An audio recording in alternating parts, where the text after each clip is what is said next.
des Sénégalais à l'égard de ces lions. Babacar jour de gloire la yéen journalistes yi xëy na yéen titre bi ngeen ko utal. waaye. titre bi les gens ont imagé à titre bu nekk mais c'est un jour de gloire mooy wane sénégalais yi man Babacar maa ngi woon ci cortège bi temps Pikine laa génne parce que c'était intenable mais Babacar j'ai voulu vivre les mêmes émotions avec le peuple sénégalais ànd ak ñoom nekk ak ñoom gis leen Babacar li gaañu ceux qui sont blessés. Babacar j'ai vu des gens pleurer comme des enfants ay mag. C'est-à-dire tu sentais un peuple fier force de l'ordre yi da ngay toll moment boo xam ne doo xamee ndax force de l'ordre wala ay supporters la ñu. ndeysaan.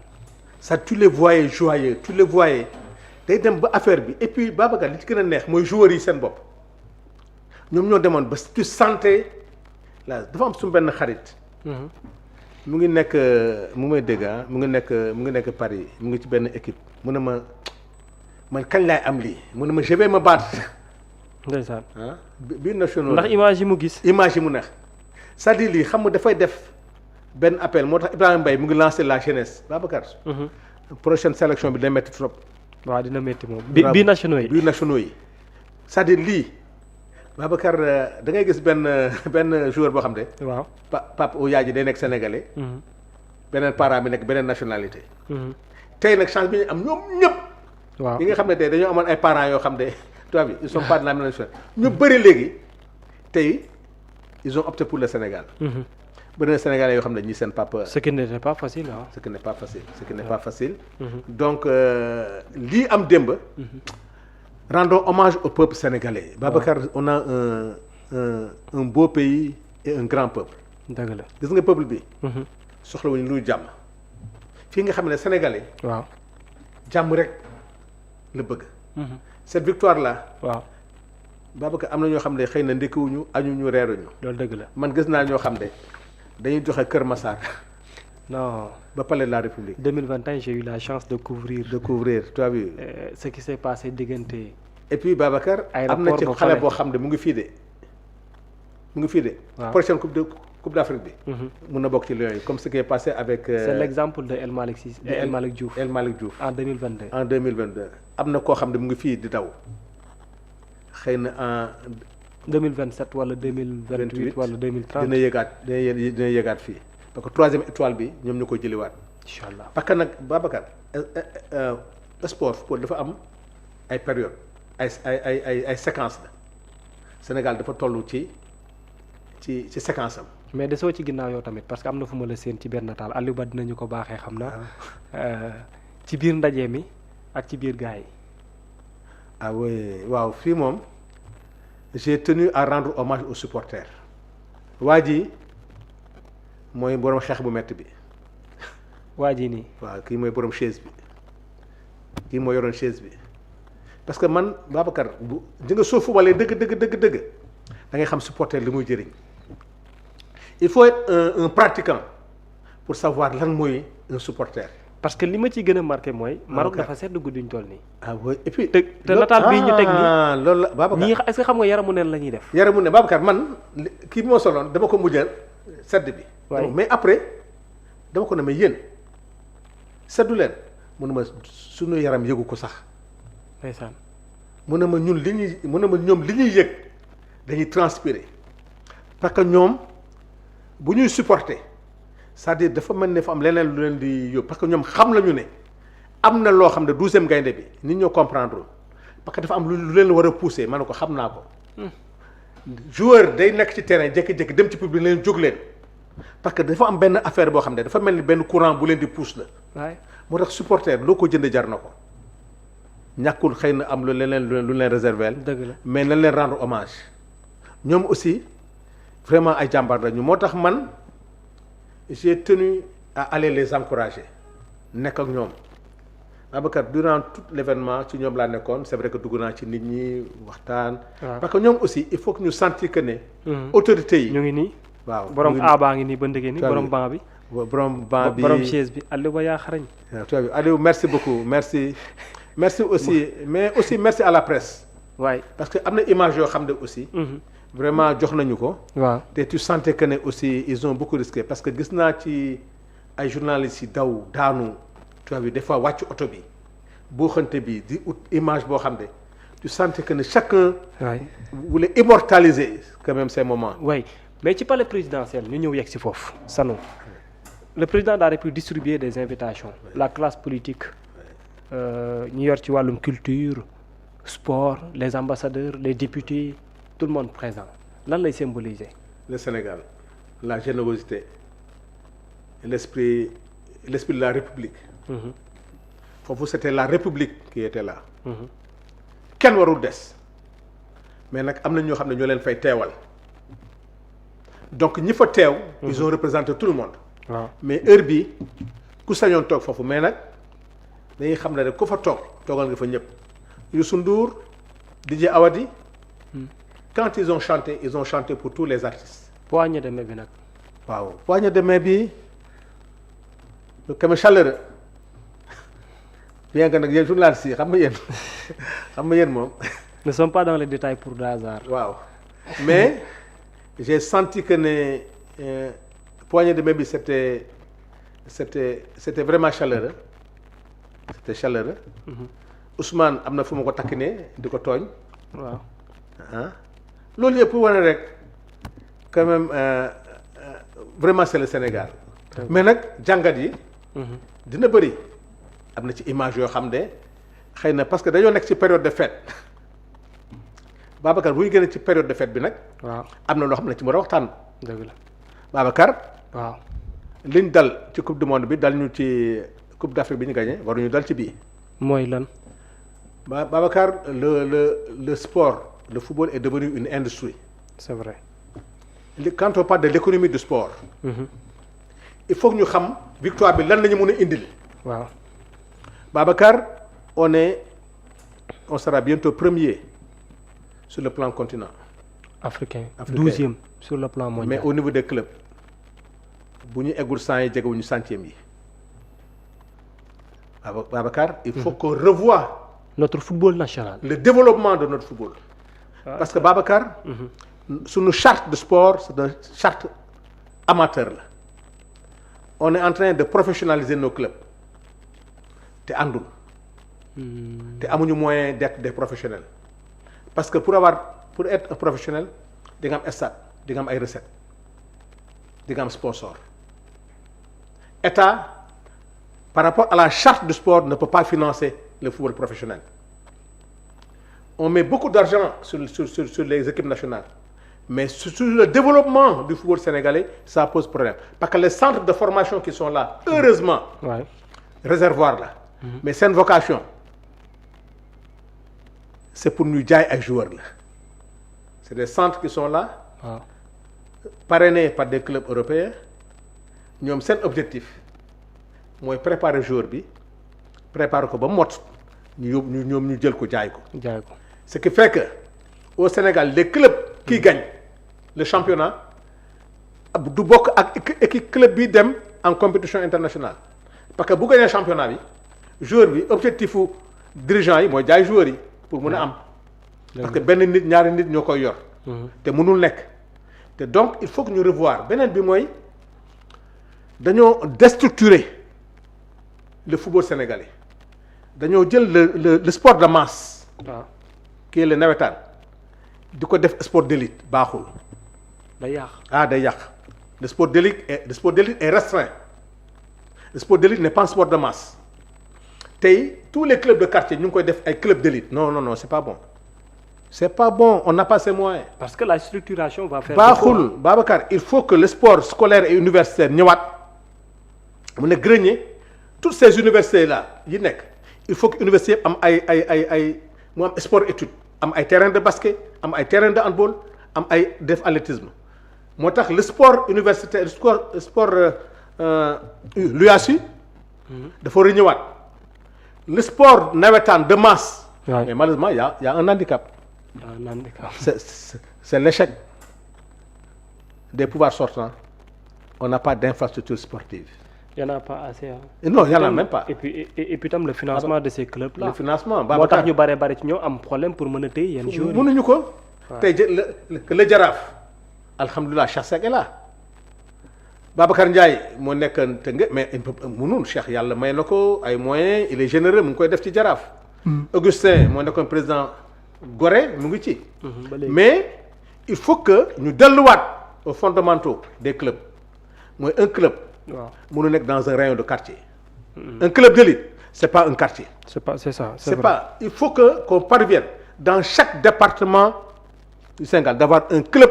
non région peut-être. ou bien région même région ouais. Babacar si je te fais un rappel pour dire que SIB dëgg bi muy am doole. tu sais que c'était des professionnels grâce à l'équipe de la SIB. c'est presque comme ça que ça se passe en Europe hein. En Europe. chaque région tey presque. tu prends la ville de Dakar bu doon jàppale les clubs de Dakar fu mu koy dugal il y a autant de clubs mënu ko c'est pas possible. xoolal même le club de basket bu ville de Dakar parce que chance bi ville de Dakar am mooy la ville a une équipe. gis nga professionnel bi def équipe boobu équipe de basket bi.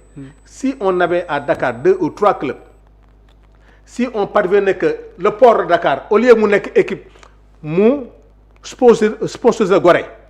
waaw la Sonatel sponsorise le Jaraaf qui est à la Médina te la SDE la Jeanne d'Arc ainsi de suite nga dem à Tamba que la Sodefitex sponsorisé ko nga dem à Kaolack c'est comme ça. Sonacos la Sonacos. nga dem Ziguinchor voilà comment le développement du football parce que y a plus de championnat junior ñun dana am championnat cadet am championnat junior am moins de 23 ans da ngay jouer le matin am loolu finalement club nawetaan yëpp léegi dañu nekk club quartier boo dem léegi am na club d'élite mais il faut qu'on revienne. Il y avait même score militaire n'est-ce pas léegi tey boo gisee suñu athlétisme dee parce que tous nos coureurs de fond et de demi-fond les 800 mètres les 1500 mètres les 3 mètres steeple là c'était le sport militaire et paramilitaire la police nangam. Même la police recrutait les grands footballeurs def leen quand même des professionnels donc loolu il faut que ñu revenir sinon l'équipe nationale va être l'arbre qui va cacher la forêt. d'accord te Babacar mu ñu nekk première équipe africaine. te suñu football intérieur. baaxul amuñu infrastructure parce que dans le cadre de l'aménagement de nos terroirs. c'est pour ça que pour ñu imposer wu ci Ligue des champions africaine. mënul nekk Babacar Sénégal. gagné coupe d'Afrique te amul infrastructure te Sénégal mënu organiser coupe d'Afrique mënuñu ko. c'est paradoxal gagné coupe d'Afrique te mënuñu organiser parce que amuñu stade fonctionnel Babacar c'est impossible tous nos terrains ont été privatisés alors qu'on a tous nos terrains kuy defar terrain rek da nga leen koy louer ay 30 000 francs 35 000 francs l'heure. Comment tu peux développer tu vois des équipes pour s'entraîner dañuy fay. des équipes pour entraîner dañuy dem di louer stade pour fay. des écoles de football tey tous les terrains gazonnés pour ñu entraîner dañuy dem di fay mais il faut qu'on revoie dans l'aménagement de nos terroirs moo tax ce que se passe à Mbour 4 j'encourage le gouvernement. Je vois le plan d'aménagement. D'accord. Autant de terrains mais aussi Babacar il faut qu'on relance l'industrie il faut que parce que Babacar industrie dafa ànd ak développement du sport. dëgg la mais ci wàllu googu dama am na démb récompense. ah oui pour les lions 75 millions pour chaque lion 1500 mètres carrés pour chaque lion les autres 30 millions ñeneen ñi ba ci ay 20 millions des récompenses encore une fois pour une équipe bu am réussite amener beneen trophée nan nga gisee récompense yi ak nan nga ko tamit évaluer. ni ma ko évaluer il faut que nit ñi xam ne li Sénégal di gagné moo ëpp li ma leen jox la vente de la destination Sénégal nañu ñuy indil ñii jël nañu Sénégal teg ko ci kaw àddina. dëgg la. àddina yëpp du xool Sénégal ñoom ñoo ñu indil dara tey ñun ñoo war a xool ñoom li ñuy indil ñun naka lañ koy exploiter ba mu indil ñu ay richesse tey nit ñi xaalis bi nañu xool mais li ma gën a xool les 1500 mètres carrés pour man ñu bëri bi président joxe 1500 ñëpp a ngi xalaat immobilier man li ma gën a xalaat ak ñi ma xam ak ñoom Tony Silva defoon nañ ko mooy dugg dans l'agro business. xëy na am na ñoo xam ne 1500 mètres carrés yi ñii ils vont aller dans la pêche ñii ils vont aller dans l'agriculture ñii ils vont aller dans l'élevage. parce que 3 quarts professionnels yëpp am nañu. dans le tourisme ñenn ñi dans le tourisme donc nit ñi sama classe bi boo leen joxee 3 quarts bi yëpp ñu ngi xalaat tabax ay kër di ko loué ay nekk mais ñii fi ñu leen di yóbbu le président Ousmane Sonko waxoon na ko partenariat bi mu bëggal la diaspora parce que ñoom c'est des gens de la diaspora. waaw mooy participer dans l'économie Sénégal la relance. de l'industrie la relance nagam donc ñii foofu Petite Côte. cette jeunesse là de Mbour de Thiadiaye de Fatick il faut que ñu profité ci infrastructure yooyu ci mètre carré yu leen jox li ñu fa nar a def comme infrastructure ñoom ñu profité ci bu dee ay hôtel bu dee ay élevage bu dee agriculture loolu yëpp en vérité jox nañ leen ko mais dañ ko jox à la jeunesse sénégalaise dañ leen jox pour que les populations riveraines investissement yi ñu fay def Akon amoon na projet bu mel noonu mais malheureusement ça anga mais il faut pas que Sénégalais yi xalaat ne immobilier la tabax ay kër du ko louer non c'est plus que ça mais je dis que maintenant suñu tourisme il faut que ñu commencer xool nañ jaay beneen bi waaw foofu nag laay insister Babacar waaw la fédération sénégalaise de football oui.